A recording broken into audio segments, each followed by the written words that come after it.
我已经好多天没有闻到人味儿了，我似乎看到了春天万物复苏的样子。要不是我，你还见不到娘娘呢。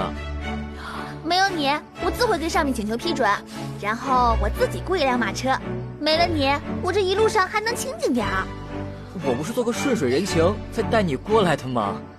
我承认我是想来，但是你不是也一直求着我跟你一块儿来吗？是，小姑奶奶，是我求着你的。什么情况？你对他动了春心？娘娘，几天前皇上在奉天殿登基，紧接着就令奴才来接娘娘回圣都了。皇上还特意叮嘱，让奴才一路上小心伺候娘娘。奴才怕有闪失，就把绿篱给带过来了。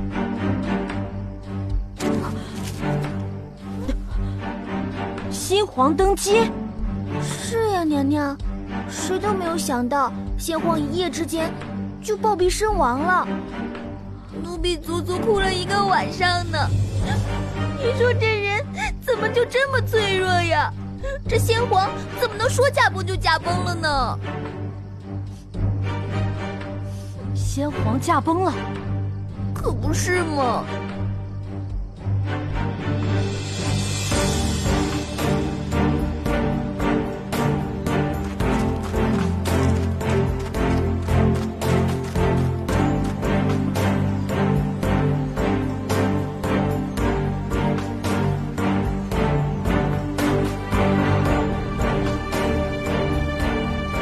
九王接旨。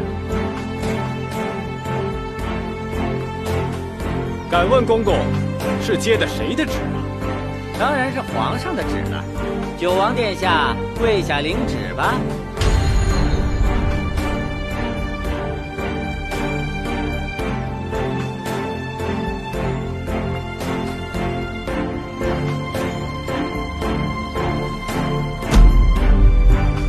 奉天承运，皇帝诏曰：九王齐汉与江北救太子妃有功，赏白银1000两，良田100亩，官职加升1品，革去原有一切职务，改司内务主管一职。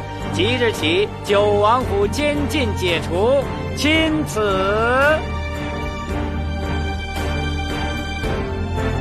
九王殿下，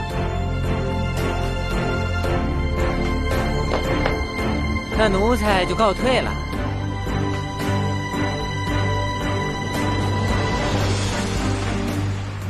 谢圣上恩典。